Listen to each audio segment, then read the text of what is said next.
Welcome, today's story is full of drama. Like and subscribe to stay updated. Let's get started. My wife demanded half of everything I owned in the divorce after rekindling things with her ex, so I disappeared without a trace. I had thought my life couldn't possibly get any worse, but I was wrong. The entire week at work had been miserable, and to make matters worse, the company president called me into his office to reprimand me for a mistake someone else had made. When I finally got home, my frustration only deepened. My sister-in-law's car was blocking my driveway, leaving me no choice but to park 3 houses down since the neighbor's teenage son and his friends had taken up all the street parking. As I walked toward the house, I wondered why I even bothered. My relationship with my wife's sister, Laura, had always been tense. She had disliked me from the moment we met, though I never understood why. Adding to my frustration, I knew an intimate evening with my wife, Marlene, was out of the question. Despite my efforts, we hadn't been together in nearly 2 months. Reaching my driveway, I noticed an empty garbage can near the curb and dragged it around the side of the house, leaving it by the back door before stepping inside. From the kitchen, I could hear music and the sound of Marlene and Laura chatting in the living room. I grabbed a beer from the fridge, took a sip, and started toward them until something I overheard stopped me cold. God, he screwed me 3 times today. The words weren't Laura's. They were my wife's. Ever since Ethan came back last month, I just can't get enough of him, Marlene confessed. Ethan. Her ex. The one who had left her and moved away. Curious, Laura asked, so what are you going to do now? Marlene's response shattered whatever remained of my composure. Ethan wants me to move in with him, so I'll get a lawyer and file for divorce. This is a community property state, so I'll get half of everything. That was all I needed to hear. Numbly, I turned away, retracing my steps to the car. Sinking into the driver's seat, the reality hit me. She had been rejecting me because she was giving herself to someone else. And now she wanted half of everything I had worked for. The worst part? The law would probably let her have it. Marlene and I had been married for just 4 years. She quit her job right after our wedding, and despite being home all day, she never lifted a finger around the house to keep things in order. I hired a maid 3 times a week to handle the cleaning and laundry. On those days, Marlene would cook dinner, but the rest of the time, either I cooked or she ordered takeout. I know what you might be thinking, but love blinded me. She kept me satisfied with good sex, at least until 2 months ago. Losing my mother when I was 13 had been devastating for both my father and me, but Dad did his best to raise me right, and we became very close. When a drunk driver took his life when I was 25, it was another crushing blow, one that happened just a year before I met Marlene. I inherited nearly $2.5 million from him, and with the help of a skilled broker, I kept it wisely invested while Marlene tried to spend every dime I earned. I never touched that inheritance, allowing it to grow even in a shaky economy. Between that and the hundreds of thousands I had in savings, I was financially secure. But my biggest mistake? Letting love cloud my judgment. We skipped a prenuptial agreement, believing our marriage would last forever. Now, thanks to that oversight, Marlene could walk away with nearly $1.7 million, all for the privilege of betraying me. And the state would back her up every step of the way. She had mentioned getting a lawyer, meaning she wasn't quite ready to serve me yet. That gave me time to act. Sitting in my car, I watched through the rearview mirror until I saw my sister-in-law drive away. Then I started the car, made a U-turn, and pulled into my driveway. Marlene was nowhere to be seen when I stepped inside, so I headed to the kitchen for another beer. As I popped the top and took a long sip, I contemplated my next move. "Oh, there you are, honey," Marlene greeted as she entered the kitchen. "I didn't hear you come in." "Hello, dear. Just got in." "Long day," I replied with a warm smile, determined to play my role as convincingly as she played hers. "I didn't have time to order anything for dinner," she pouted. I wanted to say, "That's because you spent the day screwing your boyfriend and giving your sister all the details," but instead, I simply said, "That's okay, sweetie. I'll just heat up some leftovers from last night." She flashed me a sweet smile, kissed my cheek, and announced she was heading upstairs for a hot bath. Yeah, got to wash all that off, I thought. Once she was gone, I grabbed a plate of cold fried rice and downed 2 more beers. After tossing the empty container, I retreated to the den, flipping through channels until I landed on an old movie. Marlene returned about half an hour later, settling onto the couch until the movie ended. Then she stood, stretched, and sighed. "I'm exhausted. I'm heading to bed." "Tired from cheating?" I wanted to ask, but instead, I simply nodded. I'll watch the news and join you later. I hadn't really been watching the movie. My mind was too occupied, planning my next move. But I knew one thing: until Monday, there wasn't much I could do. So I endured the next few days. Saturday, I busied myself working in the yard. Sunday, I played golf with my buddies. But in the back of my mind, the plan was already forming. On Monday, I called my broker and instructed him to liquidate my entire inheritance portfolio. Being in upper management gave me the leverage to cash out my 401k quickly. Penalty be damned. By Thursday, I was ready to make my move. That evening, I returned home to my supposedly loving wife and informed her of an urgent situation at work, explaining that I'd be flying out for a week on company business. I packed 2 suitcases. That was all I needed. When we first moved into this house, I had stored away everything important to me. None of it fit her taste, so she never bothered with it. That made things easier. The furniture, the decorations, all of it had been her choices, and I couldn't care less about leaving them behind. The silver lining in all of this? We were renting. I had no financial stake in the house. And since I had recently sold my condo, we had been in the process of finding her dream home. So far, nothing had met her impossibly high standards. On Friday morning, I kissed Marlene on the cheek one last time, picked up my suitcases, and walked out the door. I loaded them into my Ford F-150, got behind the wheel, and drove away without a single glance back. My first stop was at my old buddy Mike's place. I trusted him completely, and when I proposed trading my truck for his older but fully rebuilt 4-wheel drive vehicle, he was stunned.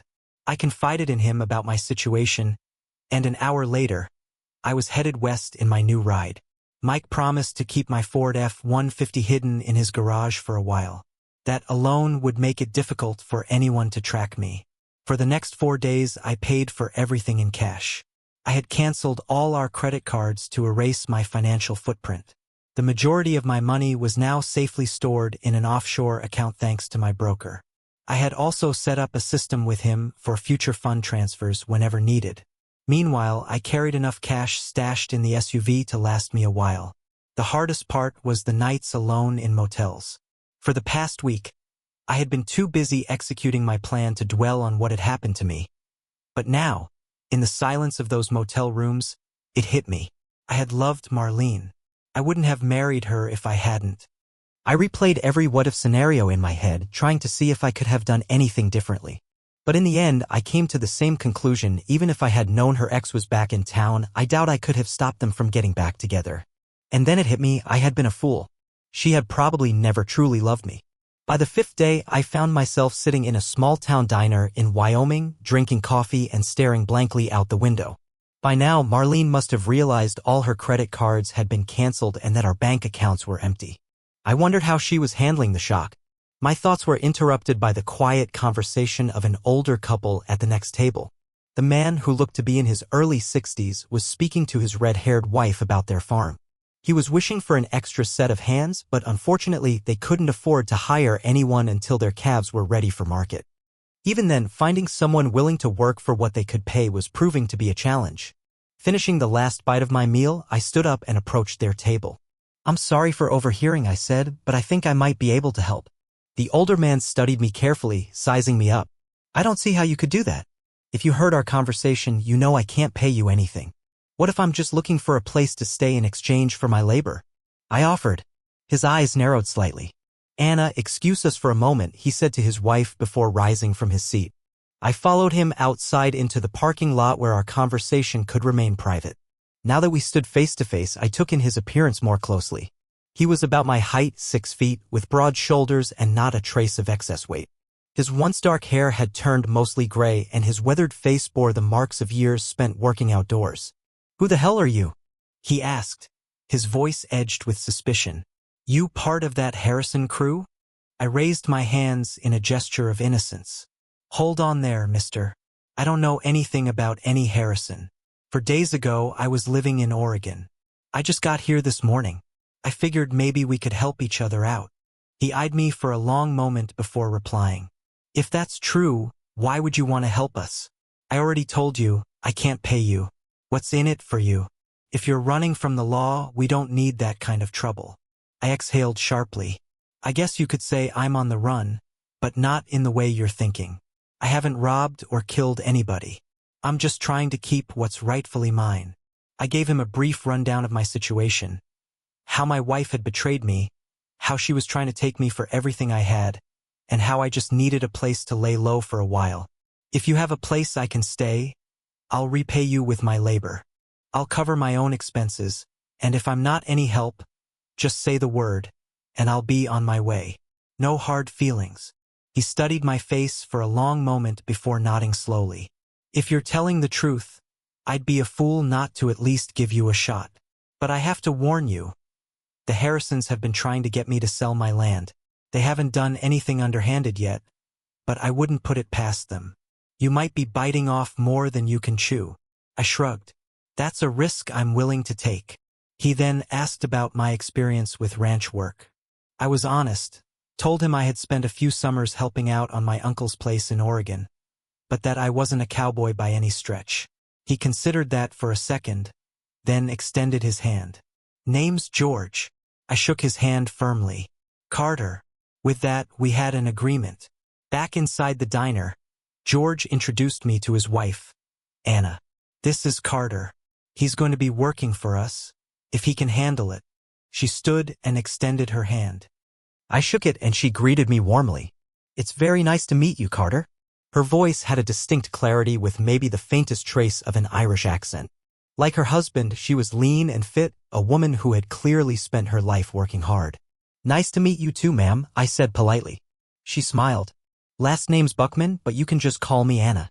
We don't have much use for formality around here. I liked her immediately. Before heading to the ranch, George made a quick stop at a general store. We both stepped out of our vehicles and he suggested I pick up some clothes better suited for ranch work. As we stepped into the store, the owner greeted him warmly, making it clear George was a regular. I grabbed a coat and a pair of Western-style riding boots, enough to last me for the time being. From the general store, it was about a 20-minute drive to the ranch. As we approached the main gate, an arch with the name Timber Ridge Ranch came into view, George's brand. A private road stretched another mile before leading up to the main house, which sat on a rise. The two-story home was well-maintained, freshly painted, and framed by a barn and several outbuildings. I noticed the Buckman's pickup was partly loaded with sacks of groceries, likely from their weekly supply run. I pulled up behind them, grabbed as many bags as I could carry, and followed them into the kitchen. Within 2 trips, we had the truck unloaded. George then instructed me to drive around back, where he showed me a small cabin where I'd be staying. As I pulled up, I spotted him waiting outside. When I stepped out of the vehicle, he gestured toward the cabin and mentioned that another hand, David, lived in a similar cabin just a few yards away. David was currently out making his rounds, but I'd meet him later. I carried my bags inside and took a moment to get a feel for the place. It was simple but clean, one large room with a bed against the wall, a small table with 2 chairs, and a potbelly wood stove in the corner. A modest bathroom featured a single stone shower. It wasn't luxurious, but it was enough for now. Most importantly, it was far from Marlene and anyone looking for me. When I stepped back outside, George was already in his pickup. Hop in, he said, and I climbed into the passenger seat. He took me on a tour of the ranch, which spanned nearly 6,000 acres, mostly used for grazing, with a couple hundred acres set aside for growing winter feed. The back section of the property was rugged, covered in forest, and stretched toward the mountains with a stream running through it, only accessible on horseback. George explained that he used to have 3 full-time ranch hands, but after some tough times, only David remained. David had been working the ranch for nearly 30 years, and when it came time for roundups or selecting stock for market, they hired extra help. By the time George dropped me off at the cabin, the sun was starting to set. By the way, he said before driving off, I noticed you have a laptop. I've got a satellite connection with a router so you can access the internet wirelessly. Supper's in the main house, we eat at 6. I took a few minutes to settle in before booting up my laptop. As George had mentioned, I was able to connect to the internet. I checked my emails and one message caught my eye. It was from Mike. Marlene reported you missing. Cops are investigating. I leaned back in my chair, mulling over the news. It wasn't entirely unexpected, but it was something to think about.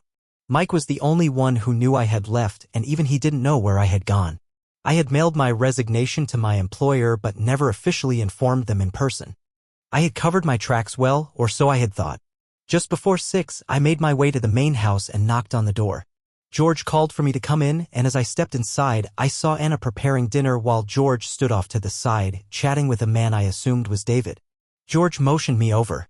"David, this is Carter, the new hand I mentioned. At least for today. We'll see how he feels about it after a day's work tomorrow," he added with a broad grin. "Carter, meet David." David greeted me with a warm smile and extended his hand. He was a big man, at least 63, and like George, he looked like someone who had spent his life working hard. They seemed to be around the same age. One thing stood out: David was African American. I shook his hand, immediately noting the strength in his grip. "Well, young man, let's hope you like it here." "I could use the help," he said. At 30, I was nearly half his age, so I understood why he called me young. "I plan to give it my best shot," I replied. Just then, Anna called us to the table, announcing that supper was ready. George and Anna sat at opposite ends, leaving David and me to sit between them across from each other. The spread on the table was hearty: pork chops piled on a platter, a large bowl of mashed potatoes, fresh green beans, and a plate stacked with homemade biscuits. "We don't do fancy here, Carter, but there's plenty, and it's filling," Anna said. "It looks great," I replied. As we ate, I asked George if he'd lived here all his life. "Yep. My grandfather started this ranch and passed it on to my father. Now it belongs to Anna and me. Though, when I was younger, I wasn't so sure she was going to be part of it. Had to fight off every man in town to get her," he said with a grin. I glanced at Anna and saw the warmth in George's eyes as he looked at her. She smiled and replied, "Now, George, you know you were the only man I ever had eyes for. I just had to make sure you wanted me enough." George chuckled. "My wife is responsible for the 3 happiest days of my life: the day she agreed to marry me, the day she actually did, and the day she gave birth to our daughter, Rachel." I hadn't seen any sign of a daughter around, and Anna must have noticed my curious expression. "Our daughter's away right now, finishing her doctorate in veterinary sciences at the University of Wyoming. She's only been home for the holidays, but we're eagerly waiting for her to come back with her degree. Should cut down on some of the vet bills around here," George added with a chuckle. After dinner, I offered to help clear the table, but Anna shooed me away, insisting it was her job. George mentioned that breakfast was at 5:30 and work started at 6. As David and I headed out, I noticed a copy of that day's Denver Tribune sitting on the counter, probably picked up by George in town. I asked if I could borrow the front page, and he agreed. Once outside, I asked David to step into my cabin for a moment. Inside, I took out my digital camera and showed him how to use it. He took a close-up shot of me holding the newspaper, though I could tell he was curious about why. He didn't press the issue, though he did ask if I had an alarm clock. I assured him I did. "See you in the morning, then," he said before heading to his own cabin. I downloaded the picture onto my computer and attached it to an email addressed to the police in my former hometown. The message was short and to the point. I was alive and well and had left of my own free will. Choosing a national newspaper instead of a local one ensured my location remained ambiguous. I sent the email to Mike, instructing him to use a local coffee shop with free internet access. Since my work email was likely still active, I provided my password so he could forward the original message and photo to the police without leaving a traceable path. With any luck, this would keep me off the FBI or National Missing Persons lists, assuming law enforcement wouldn't dedicate significant resources to tracking down a runaway husband. That night, I slept soundly. By 5 a.m., I was up, showered, and dressed in time to walk with David to the main house. After breakfast, George assigned me to work with David replacing fence posts in the hilly section of the ranch. At the barn, David pointed out the horse and saddle I'd be using. I could tell he was watching to see if I knew what I was doing, but he seemed satisfied with the way I saddled the big brown gelding, drawing on my experience from my uncle's ranch. We packed 2 mules with supplies, fence posts, a post hole digger, and other necessary tools. George joined us carrying a Winchester Model 94 in a saddle scabbard. "Mainly for the rare occasion we might have to put down a sick cow," he explained. With David leading one of the mules, we mounted up and rode out, following the creek into the hills. As we rode, we talked, gradually getting to know each other. I shared the story of how I ended up in Wyoming, trusting that David wouldn't betray my confidence. In return, he told me about his own past, how he'd married right out of high school only to walk in on his wife with another man. In a fit of rage, he nearly beat the guy to death, which earned him a 7-year prison sentence. When he got out, George was the only one willing to give him a second chance, and he'd been at the ranch ever since. "George and Anna," David said with admiration, "they're the salt of the earth." About half an hour later, we reached the property boundary. David pointed out that not all the fence posts needed replacing, only the ones that had rotted or were close to failing, which was roughly every third one. He stayed with me while I set the first two, making sure I had the process down. Then he gave me a rough schedule: work until around 4, allowing time to return, tend to the animals, and make it to dinner by 6. Follow the stream back down, he advised. That way you won't get lost. With that, he headed back, leaving me alone to work. I made steady progress along the fence line, replacing the old posts with new ones. At noon, I took a break, retrieving the pork chop sandwiches Anna had packed for me from my saddlebag. After eating, I got back to work. By 4 p.m., my watch alarm beeped, signaling the end of the day. I had managed to set nearly all the posts we had brought up. Leading the mules, I followed the fence line until I found the stream and began making my way down. Just before leaving the trees, I came across a natural pool where the stream flowed in and out. I paused, taking in the view. It was the most peaceful, breathtaking spot I had seen on the ranch so far. Back at the barn, I unsaddled the horse and mules, ensuring they were fed and cared for before heading inside. While I worked, David arrived to bed down his own horse. We hurried to wash up and change before supper, where we enjoyed steak. That evening, exhausted from the day's labor, I barely contributed to the conversation. As soon as we finished eating, I excused myself and headed straight to bed. Sleep came quickly, and I slept deeply. When I woke, every muscle ached. My hands throbbed from gripping the post-hole digger, and my arms, shoulders, and legs protested with each movement. Despite my regular workouts, a 2-hour gym session was nothing compared to a full day of setting fence posts. As I limped into the kitchen and winced while sitting down, George and David chuckled, and even Anna couldn't quite hide her grin. Still, soreness did little to curb my appetite. I was ravenous and eagerly devoured my breakfast. Ready for another day of fencing? George asked as we rose from the table. I groaned. Yes, sir, I replied, trying to sound more optimistic than I felt. George laughed. I think you can give it a rest today. Ride the rounds with David. I nodded, grateful for the reprieve. The morning started with cleaning stalls and replacing hay. After turning the horses and mules out to pasture and filling their feeders, David and I loaded into the pickup to inspect the ranch. Our primary goal was to check for any downed cattle or calves that had wandered too far from their mothers. David's knowledge of the ranch was almost instinctual. After 30 years, he could predict where the cattle would be and estimate their numbers without much effort. As we reached the far end of the property, he stopped the truck, scanning the hills. Something caught his attention, and he handed me his binoculars, pointing toward a distant spot. It took me a moment, but I finally saw them, 2 calves standing alone. Where are their mothers? I asked. David gestured toward the tree line. Over there. The calves must have wandered in, got turned around, and just kept going. We'll have to bring them down. Are we hiking up there? I asked. He chuckled. Nope, too far. We'll go back and load up a couple of horses. Using the pickup's 2A radio, David called George to fill him in. By the time we returned to the barn, George had already saddled 2 horses and loaded them into a trailer. All we had to do was grab our gear and head out. We drove to a clearing near the tree line, unloaded the horses, and rode into the hills. David's experience was evident. He knew the terrain like the back of his hand. About half an hour later, we eased up behind the calves, guiding them gently downhill. As soon as we broke through the trees and the calves spotted their mothers, they bolted. Watching them run, I couldn't help but laugh as they rushed to their moms and immediately started nursing. The cows stood patiently, letting their young feed, a simple yet striking contrast to my own childhood. That evening, supper was fried chicken, corn on the cob, and mashed potatoes. With renewed energy, I was far more talkative than the night before. I learned more about Anna. Her parents had immigrated from Ireland when she was 5. Her father, fascinated by the legends of the Old West, had moved the family to Wyoming. That explained the slight Irish lilt that still lingered in her speech despite growing up in America. Feeling much better the next day, I returned to fencing. After breakfast, David helped me load up the mules, but this time I headed out on my own. Following the stream, I reached my destination without trouble. The day was much easier than the first. I had picked up a few tricks to make the work less strenuous. Just before 4, I set the final post and headed back to the barn. With some extra time, I worked on a few stalls before cleaning up for dinner.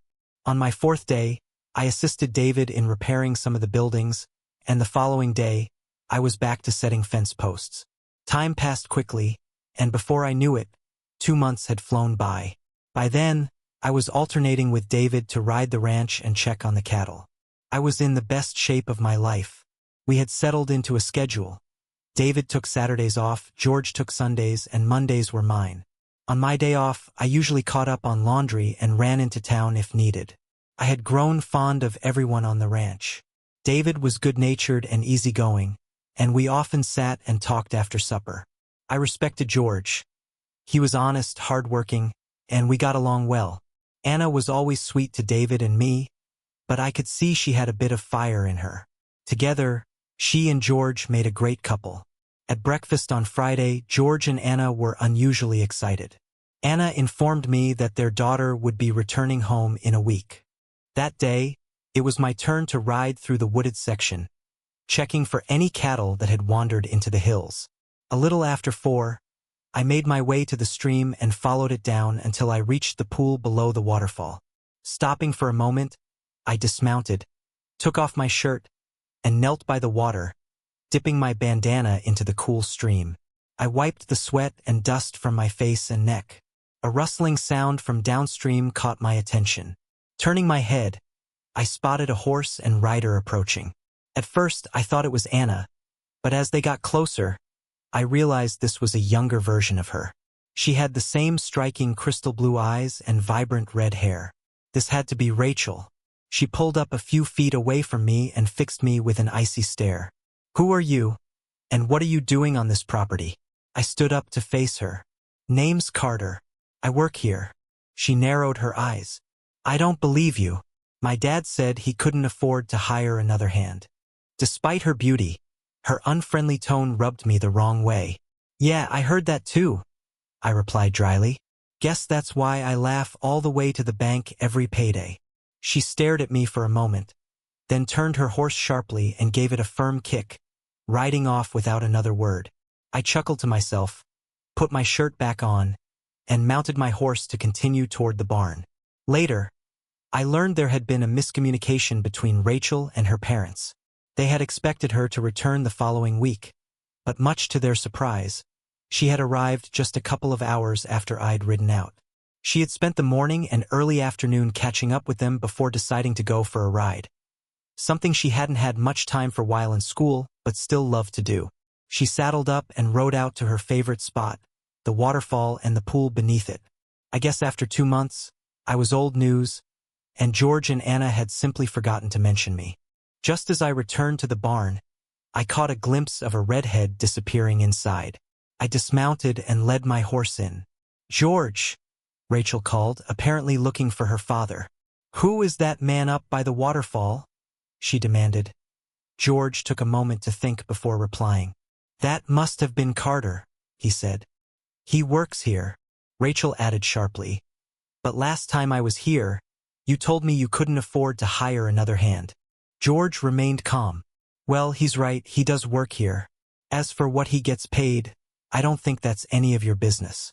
I still run this ranch, young lady." Rachel sputtered in frustration. "But he said you pay him so much that he laughs all the way to the bank." By that point, I had walked into the barn.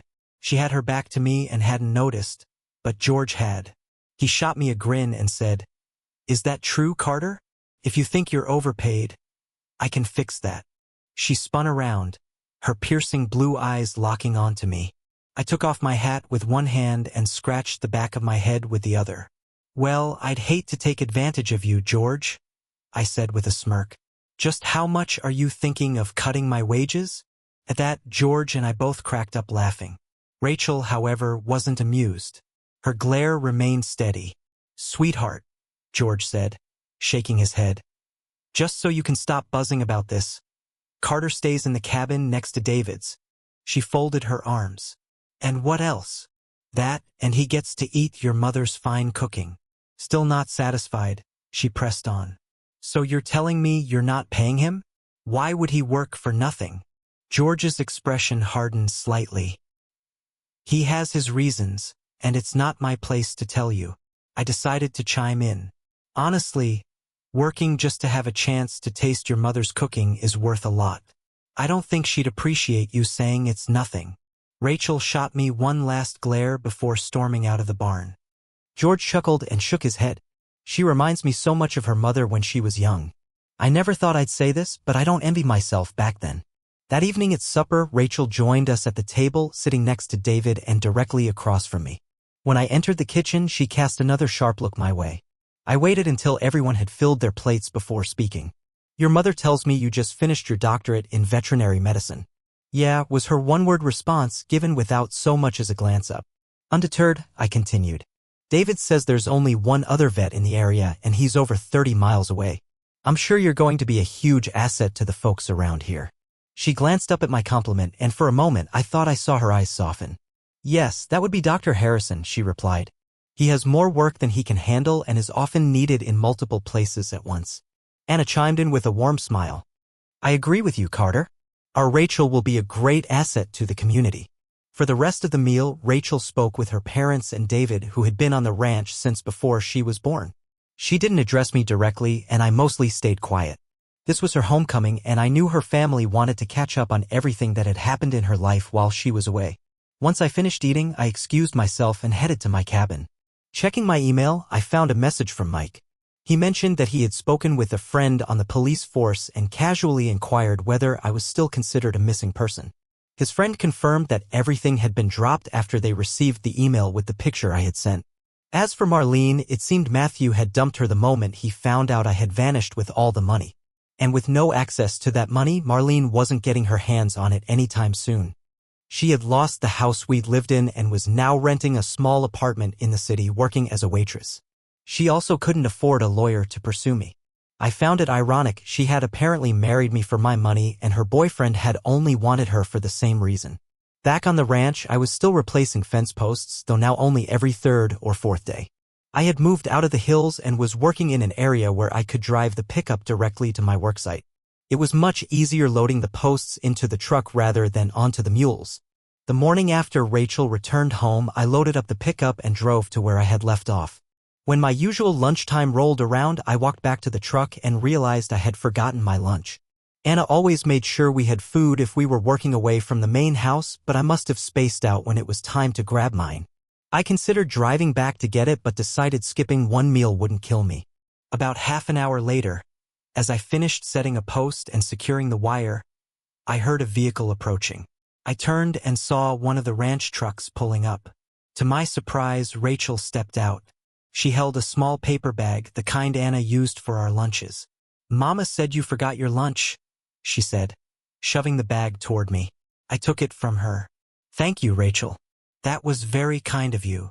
A quick glance inside revealed 2 sandwiches, as usual. I took one out and offered the other to her, but she shook her head. Shrugging, I walked over to the tailgate and sat down to eat.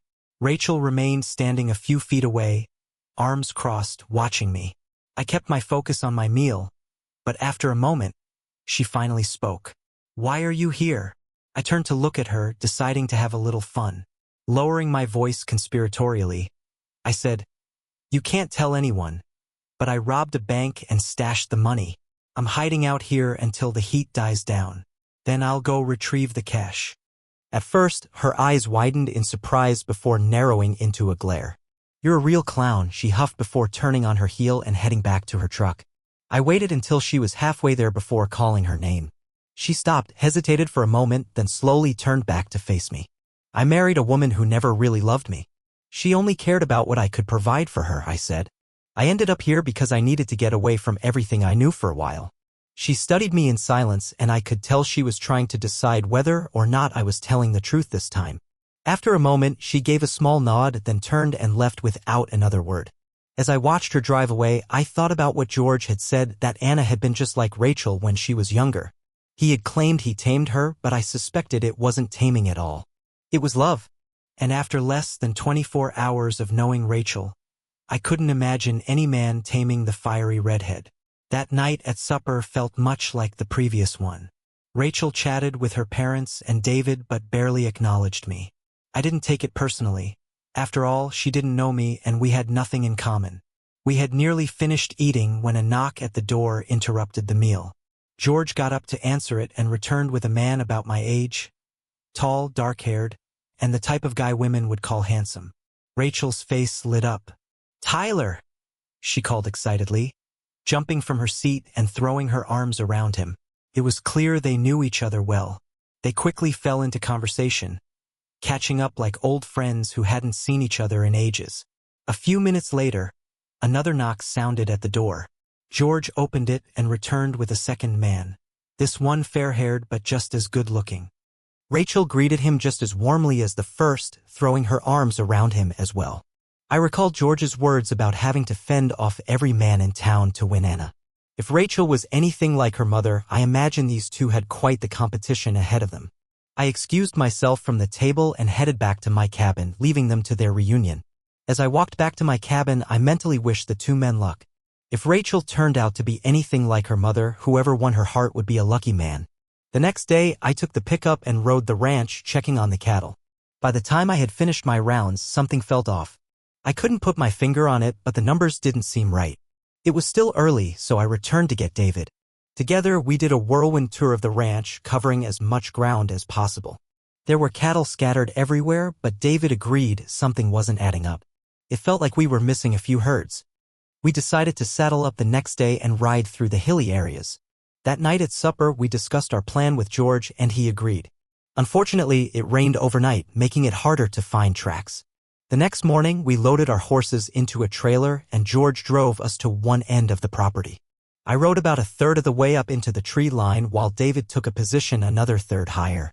We then began making our way across the ranch, navigating the hills and weaving through the trees.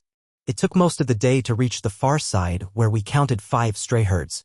George met us as we emerged from the hills, and we loaded the horses back into the trailer before heading home. Over dinner, we discussed the situation and concluded that the only thing we could do for now was to stay extra vigilant. That evening, yet another suitor came calling for Rachel. I overheard Anna mutter something about it being the third one that day. Word had clearly spread that she was back home, and men were coming out of the woodwork, all eager for her attention. For the next 4 days, David and I kept a close watch on the herd. Everything appeared to be normal, aside from the cattle that had initially gone missing. Meanwhile, Rachel's admirers continued to show up. In the weeks since she'd been home, she hadn't spoken more than 2 words to me since the day she brought me my lunch. On the 5th day after we first suspected cattle theft, I told George the first wanted to ride the property line through the hills. We had already checked the fence lines along the pastures and hadn't found any signs of a break or forced crossing. David dropped me off on the west side of the ranch, where George's property bordered the Harrison Ridge Ranch. About halfway to the southwest corner, I spotted 3 fresh sets of horse tracks. They led from the western side of the fence onto George's land. What struck me as odd was that the fence itself appeared intact. Dismounting, I examined the posts and quickly realized what had happened. Someone had loosened the staples on 5 fence posts, leaving them barely holding the wire in place. By removing the staples and lowering the wire, someone could easily cross over, then set everything back into place, making it look untouched. I remounted and followed the tracks carefully. As I neared the stream, I spotted 3 horses tied to a tree just above the waterfall. I was still about 30 yards away when I quickly dismounted, secured my horse to a tree, and pulled my rifle from its scabbard. When I reached the horses, I noticed boot prints leading downstream. Moving cautiously, I crept to the edge of the waterfall and peered over, then sucked in a sharp breath. Rachel was in the pool, completely naked. The clear water left nothing to the imagination as she moved effortlessly through it. My gaze locked onto her, mesmerized. Damn, she had a cute bum. A sudden movement in the trees to her right jolted me back to reality. I scanned the area quickly and spotted 1 man lurking in the shadows to the right while 2 more were closing in from the left. Without hesitation, I raised my rifle and fired. The first shot kicked up dirt near the feet of the man on the right. A quick second shot sent soil flying close to the other 2. Rachel let out a blood-curdling scream that echoed through the trees. I stepped into full view and bellowed, "On your bellies, now. I won't miss the next shot." "Not you, Rachel, stay where you are." She hadn't seen the men, only me standing above her with a rifle in my hands. Frantically, she tried to cover herself. One of the men on the left flinched as if he was about to make a run for it. I squeezed the trigger again, blasting bark off the tree right next to him. That was enough to convince him. He dropped to the ground immediately. Rachel followed the direction of my shot and finally saw the 2 men. She shrieked again. I started counting down.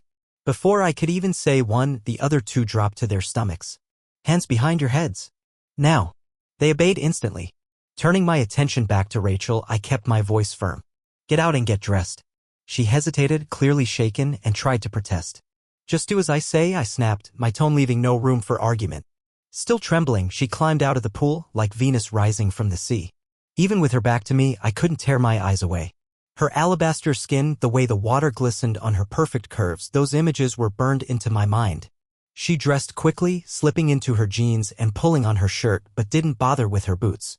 Swinging up onto her horse, she gave it a sharp kick and took off through the trees, disappearing from sight. Once she was gone, I turned my focus back to the three men. All right, boys. What am I going to do with you?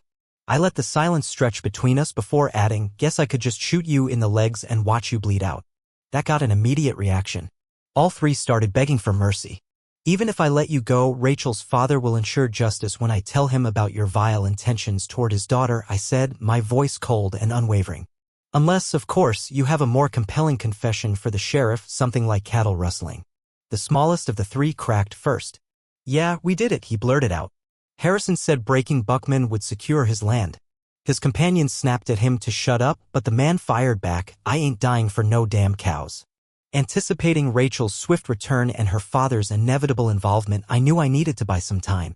Sure enough, about 45 minutes later, George and David came galloping into view. I signaled for them to slow down and they raced up to meet me at the top of the rise. What the hell is going on? George demanded. It seems Harrison's men decided to pay us an unwelcome visit, I replied. I tracked them from the fence line to here.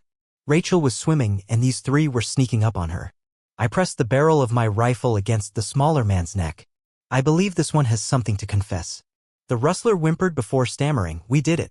We took some of your cattle, but it was Harrison who forced us. George tilted his hat back, grinning at David. You know, when my grandfather ran this ranch, they used to hang horse thieves and cattle rustlers. Justice was simpler back then. Too bad we have to be civilized these days, David muttered.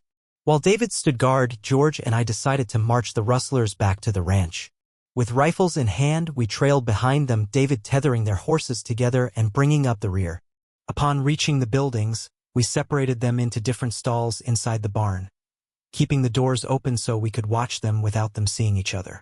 George went inside to call the sheriff while David and I stood watch.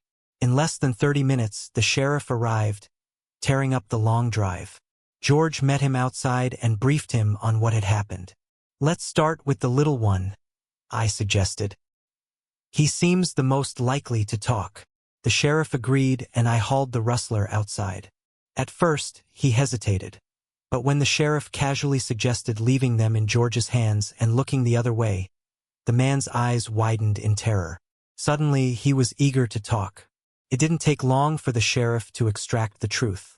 Within an hour, a convoy of sheriff's vehicles rolled onto Harrison Ridge Ranch. Despite its size, they quickly pinpointed the hidden location the rustler had described. Sure enough, nearly 100 stolen cattle, all bearing the Timber Ridge Ranch brand, were found. By nightfall, Harrison and his men were in handcuffs. It was past 9 p.m. by the time we finally sat down for supper. Rachel sat at the table but kept her gaze fixed on her plate. George, who hadn't had much chance to talk to her earlier, finally spoke. What were you doing out there? Without looking up, Rachel answered, I was just taking a swim. I didn't think anyone would come spy on me. She shot me a sharp, accusing glare. I met her gaze evenly. First off, Rachel, I wasn't spying on you. I was tracking their horse prints down to the stream. Secondly, consider what might have happened if I hadn't been there. I doubt those three were planning a picnic when they saw you swimming naked.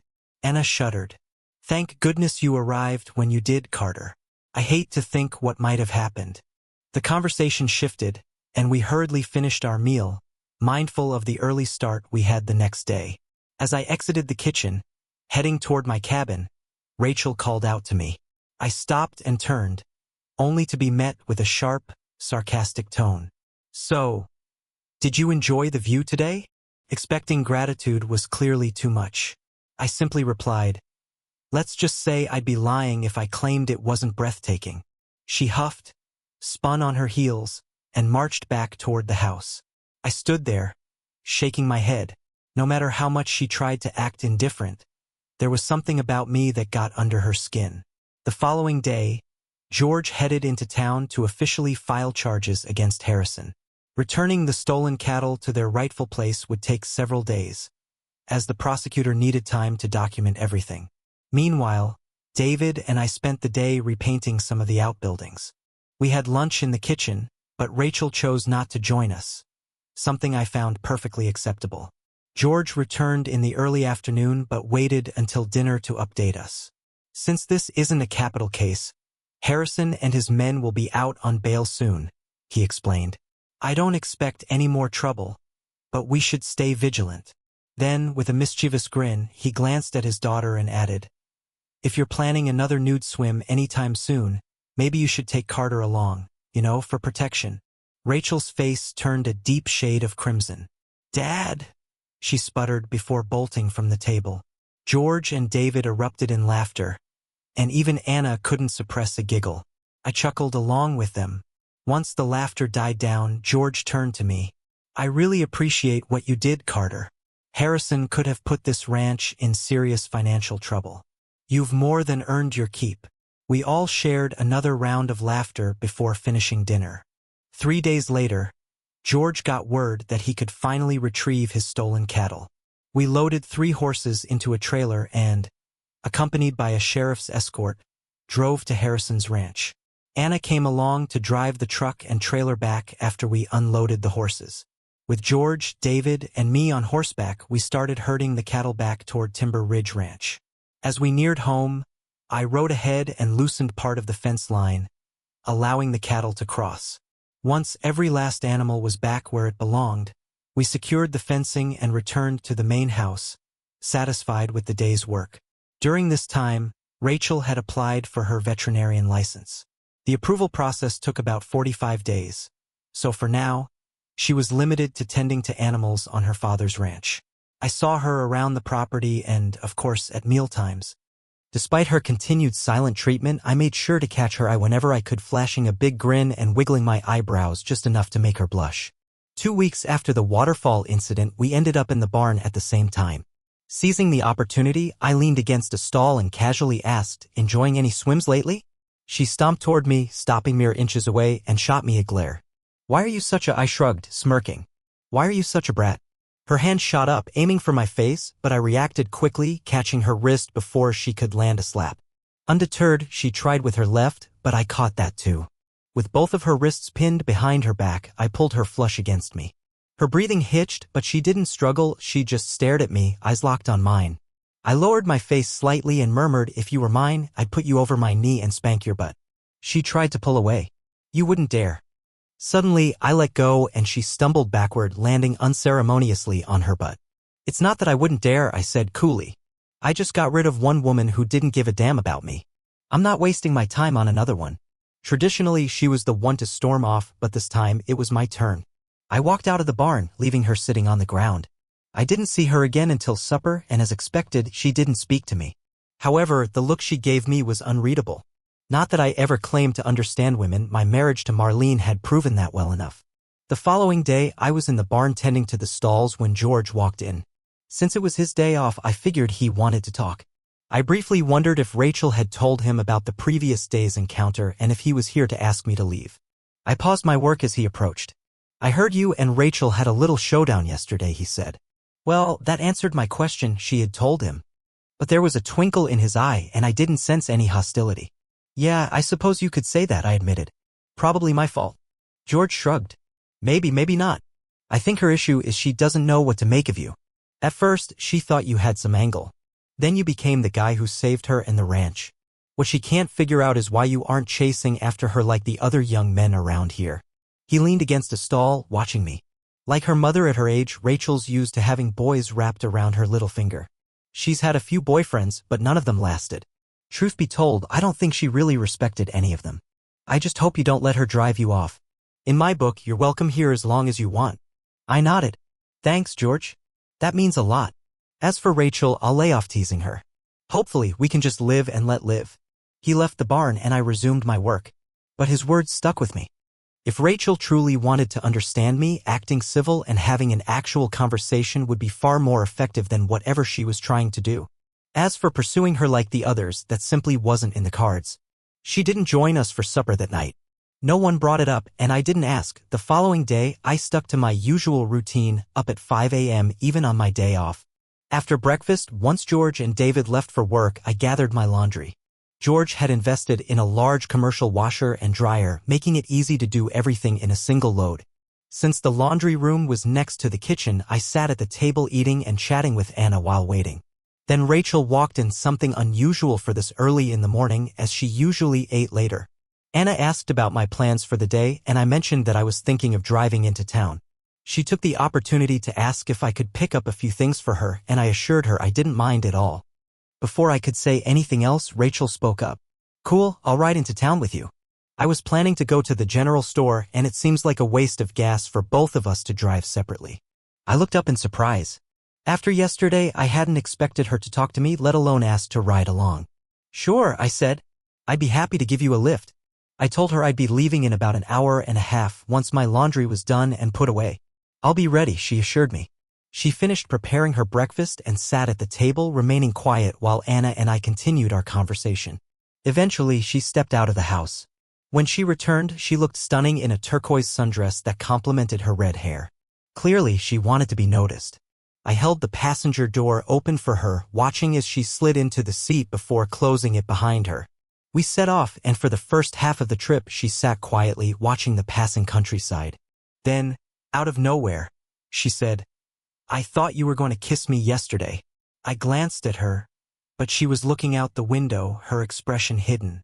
"Well," I replied, "while that may not have been unpleasant, I have a rule about not forcing unwanted affections on unreceptive women." Out of the corner of my eye, I saw her head snap toward me. She didn't say anything, but I could feel her gaze lingering. We pulled into the general store and went inside. I needed a couple of new pairs of jeans and shirts, while Rachel had a list of things her mother wanted. An hour later, we had everything loaded up, but I still needed to stop by the hardware store to pick up a few things for George. Since it was lunchtime and I was hungry, I suggested we grab a bite to eat. She agreed, and we headed to the same diner where I had first met George and Anna. We took a table across from each other, placed our orders, and sat in silence. I started to think I should have just gone straight to the hardware store and skipped lunch altogether. Then the door swung open and 3 guys walked in. I recognized 2 of them as the ones who had come sniffing around Rachel before. They made a beeline for our table, with 2 sliding into the seats on either side of her while the third stood behind me. Ignoring me completely, they started chatting her up. I stood, gesturing for the third guy to take my seat, then moved to the next table over.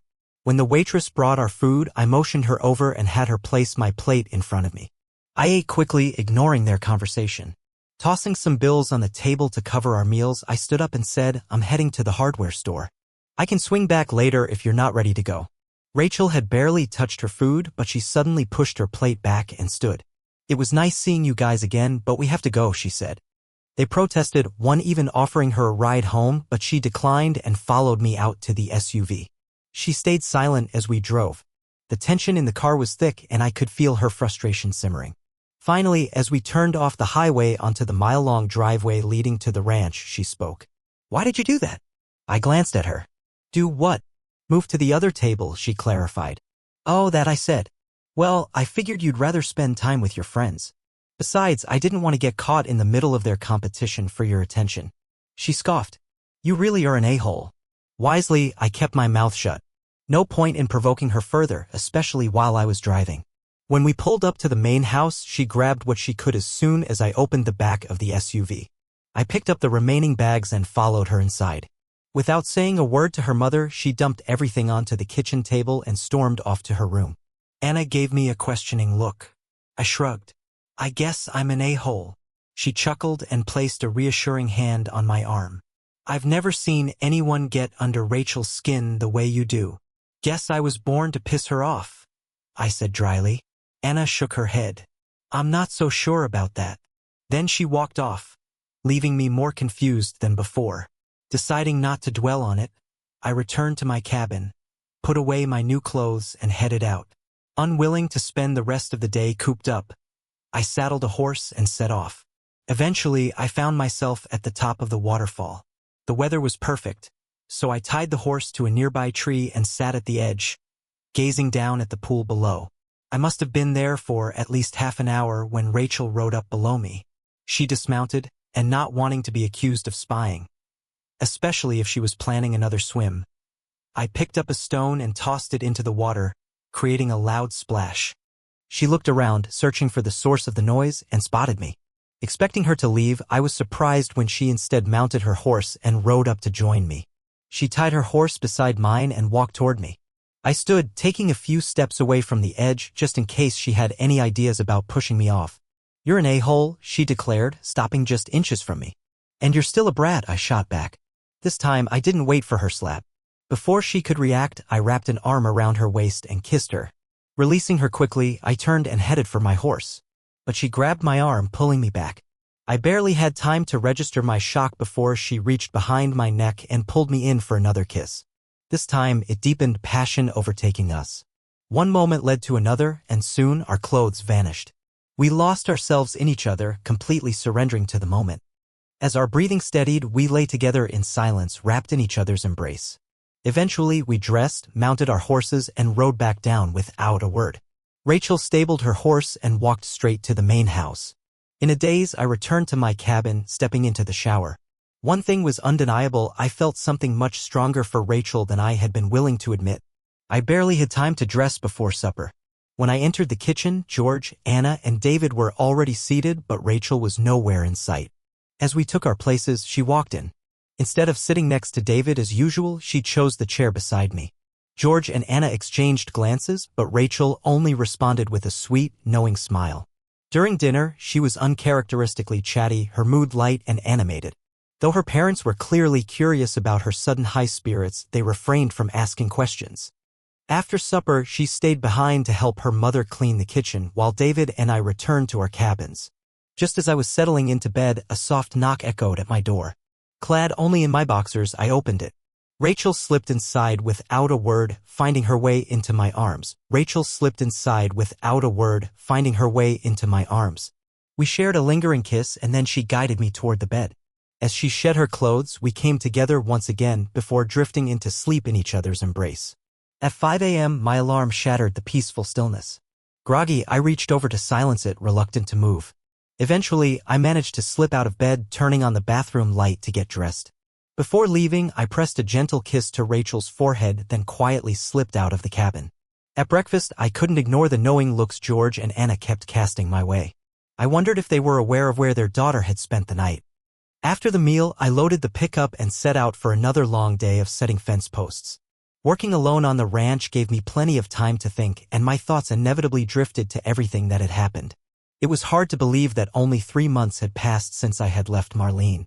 It felt like a lifetime ago. I reflected on how much George, Anna, and David had come to mean to me, how they had given me a place here. And then, of course, there was Rachel. I thought about her, about the moments we had shared, and wondered if I could ever find the kind of love her parents had. When lunchtime arrived, I realized once again that I had forgotten to bring a meal. Just as the thought crossed my mind, I heard the roar of an approaching pickup.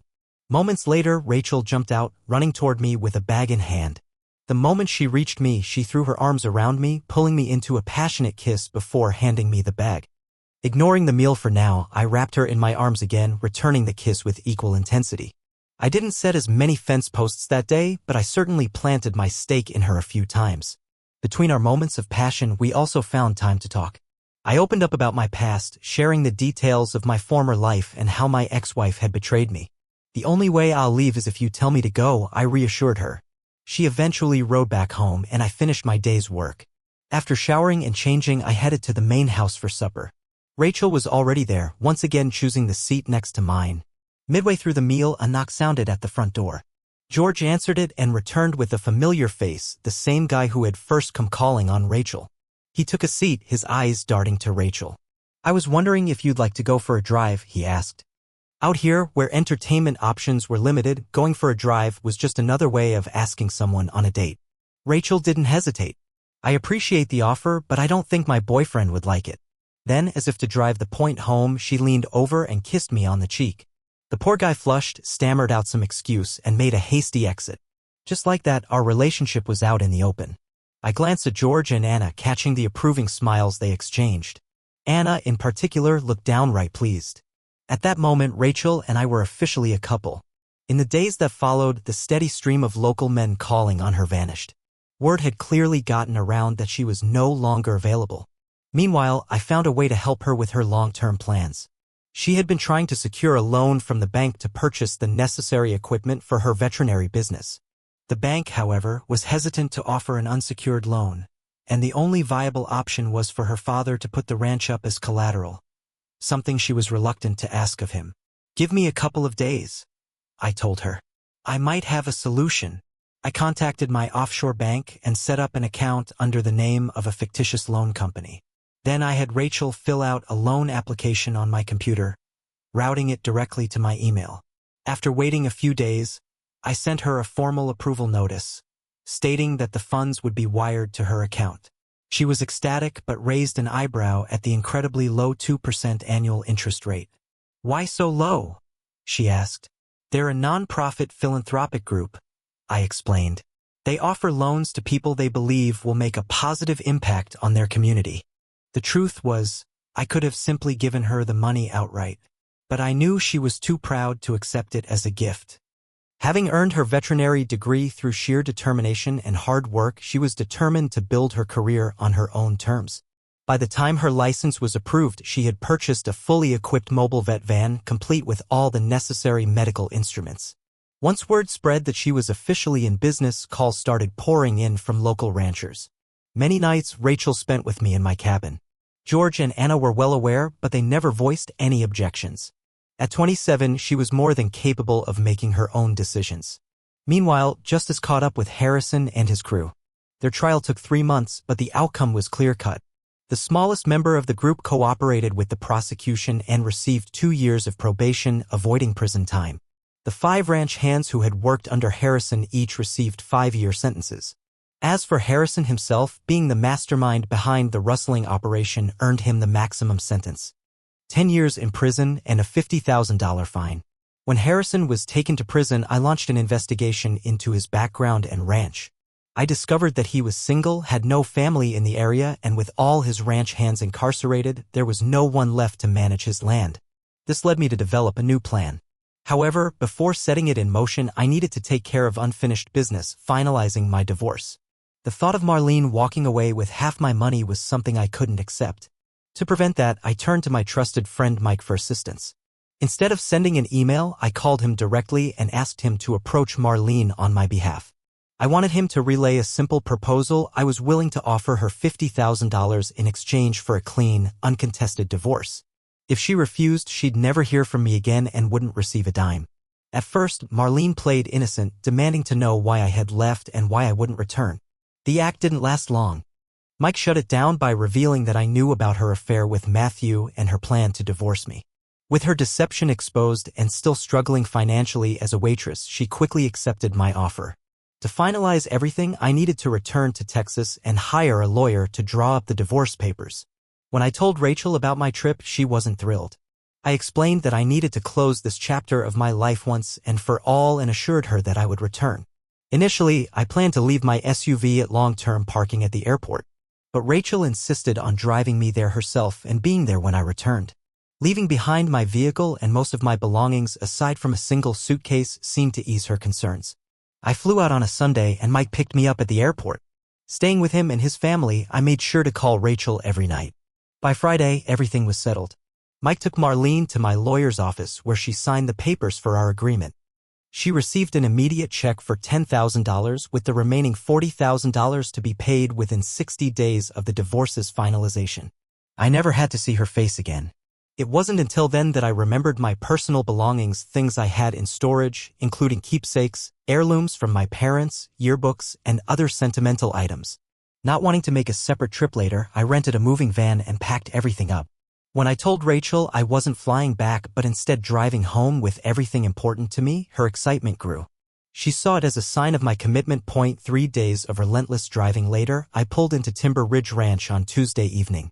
Everyone greeted me warmly, but Rachel's welcome was particularly enthusiastic, one that lasted well into the early hours of the morning. With the first part of my plan complete, I was ready to move forward with the next.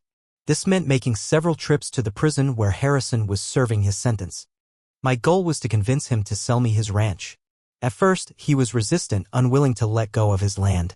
But I persisted, laying out the harsh reality: he would be imprisoned for at least 7 years with no chance of parole anytime soon. In his absence, the ranch would deteriorate, the house and buildings falling into disrepair. Without proper care through the winter, his cattle could die. And even if he did manage to get out early, would the community even accept him back after what he had done? Faced with the inevitable ruin of everything he had built, Harrison eventually agreed. Selling the ranch would at least give him something to start over with when he was finally released. The next step was securing financing.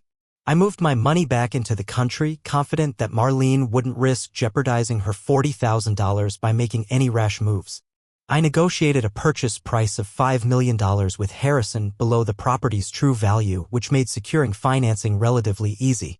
I put down a $500,000 down payment and financed the remaining amount, taking a month to finalize everything. I kept my activities a secret from everyone except Rachel and George, explaining only that I had personal business related to my assets that needed attention. Though it only took up 1 or 2 days of my time each week, I remained focused. I set up a corporation and registered the land under its name. As summer ended and fall set in, I hired a crew to harvest the hay on the property and brought on 4 ranch hands to live on-site and manage operations. In the meantime, the most experienced among them was appointed temporary foreman. I made it clear that for now, I would be an absentee owner, despite being close by, but assured him that he could always reach me by phone. I also planned to visit the ranch frequently. The final step of my plan was remodeling the main house, a 2-story, 5-bedroom structure that needed modernization. Despite Rachel's frustration over my secrecy, our relationship continued to flourish. My love for her grew stronger each day, and I could sense she felt the same. Meanwhile, her veterinary business thrived, keeping her busy on the road, but she remained happy and fulfilled. There were moments when I nearly spilled the truth about what I was doing. After one of my visits to check on the renovations, Rachel confronted me. "What the hell is going on, Carter? Are you seeing someone else?" "God, no," I swore. "I promise, there's no one else. I just have some things I need to take care of. Please believe me. I'll tell you everything soon. I just need you to trust me." She searched my face, looking for any sign of deception. Finally, she sighed. "Okay, Carter, I do trust you. But you'd better tell me what's going on soon, or I'm going to kick your butt." I pulled her in and kissed her with all the love I had. By the time spring arrived and calving season began, the renovations were complete. It was time to execute the final part of my plan. One afternoon, I asked Rachel to go for a drive. As we cruised down the road, I told her, "I've been thinking. It's time for me to leave Timber Ridge Ranch." Her eyes immediately welled with tears. "But you promised you wouldn't leave," she whispered. I had timed it perfectly. Just as she spoke, we arrived at the entrance to what had once been Harrison Ridge Ranch. I turned in, driving down the private road. "I wasn't really planning on going far," I said. She looked around, clearly confused, as if she hadn't fully registered my words. Then she asked, "Why are we on Harrison's land?" I didn't answer right away, waiting until we pulled up to the newly renovated main house. I climbed out, walked around to open her door, and took her hand. "Come on," I said. "I want to show you something." As I led her to the front door, she hesitated. "Carter, what the hell are we doing? We could get in trouble for this." "Relax," I said with a grin. "Harrison doesn't own this ranch anymore." I opened the door and let her inside. She froze, taking in the sight of the beautifully remodeled house. We walked upstairs, exploring the bedrooms before making our way back down. There was a spacious living room, a beautifully paneled den, 2 rooms set up as home offices, and finally, the kitchen. I could see from the look on her face that she loved the new kitchen. The only room with furniture was the one I intended to use as my office. The rest of the house was waiting for her touch. I asked, "What do you think of the house?" "It's really nice," she admitted. "Do you think you could live here?" I asked. She frowned, sensing something was up. "What the hell is going on, Carter?" I could see the confusion and emotion building in her eyes. Without another word, I dropped to one knee and reached into my jacket pocket. Harrison doesn't own this ranch anymore, I said. I do. And I'm asking if you could live here as my wife. Her expression shifted from shock to disbelief. You own this house? She asked, her voice filled with surprise. I nodded, grinning. With a scream of pure joy, she shouted, Yes. I pulled out the engagement ring and held it up. As soon as she saw it, her face scrunched up with emotion, her eyes brimming with tears. For a brief moment, I worried I had miscalculated. But then she launched herself at me, knocking me onto my back and covering my face in kisses. Laughing through happy tears, she held out her hand, wiggling her fingers impatiently. I slid the ring onto her finger, and she gasped, admiring it. Suddenly, she darted off, running from room to room, examining every inch of the house with fresh eyes. I leaned against the doorframe, watching her excitement unfold. Finally, she rushed back into my arms. It's beautiful, Carter. I love it, she said, her voice full of enthusiasm. Smiling, I led her across the room to 2 doors at the end of the hallway. There are 2 offices, one for me and one for you to run your business from, I said. That earned me another long, passionate kiss.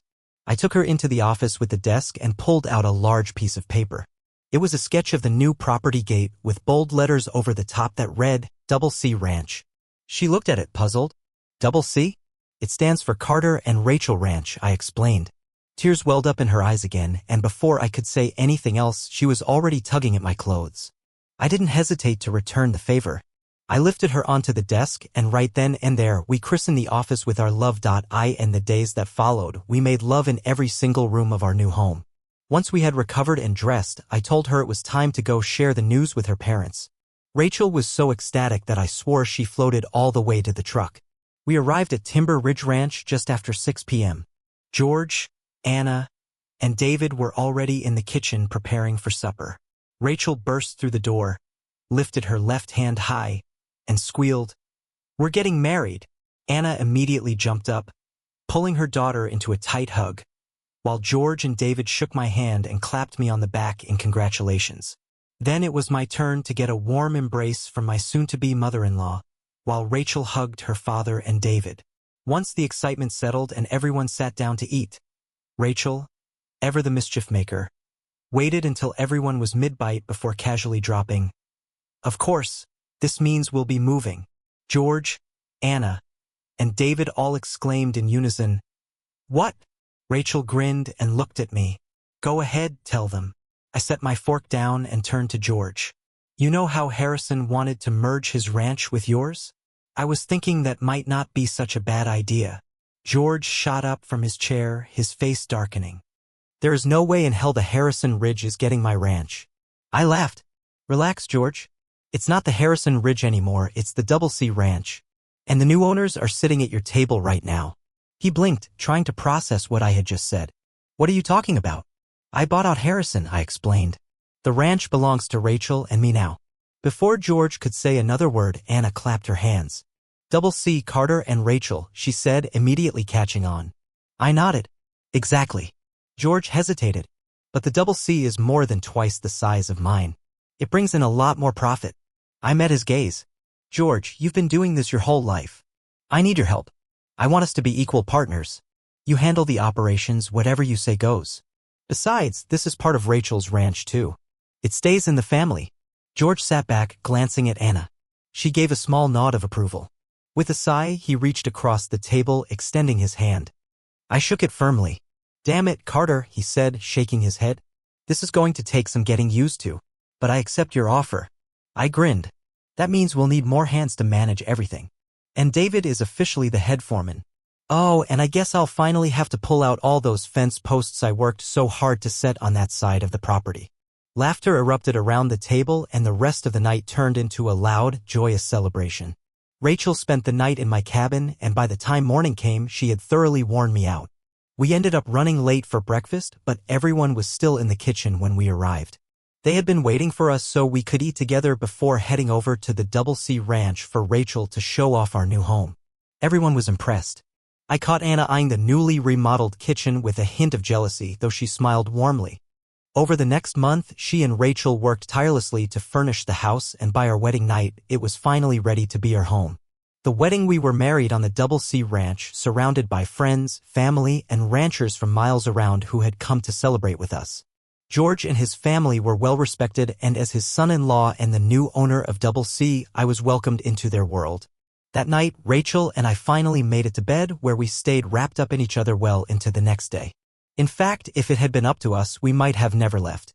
But on the third day of our marriage, I surprised my new bride with a honeymoon in Fiji. Our first roundup that year was a success, and we sent a large number of cattle to market, bringing in a solid profit. A good portion of it went toward paying off the ranch loan, but with Rachel's thriving veterinary business, we were living comfortably. We even built a beautiful new house for David, who had recently started seeing a girl from town. If things kept going the way they were, we might be celebrating another wedding soon. Another year passed. And today, my incredible wife gave me the most amazing news. She's pregnant. We're going to have a baby. One last thought before I go. I know some people might say I should have learned my lesson the first time and made Rachel sign a prenuptial agreement. But if you think that, then you don't truly know my Rachel. She isn't Marlene. She works hard, runs her business, and takes care of our home with love and dedication. She is her mother's daughter, strong and loyal, and she shares her love with me every single day. With me and only me. Every time I look into her blue Irish eyes, I see it, the love that's real. The love that lasts. Carter turned heartbreak into a new beginning, but did he make the right choices? Let us know in the comments. Like, share, and subscribe for more stories. See you next time.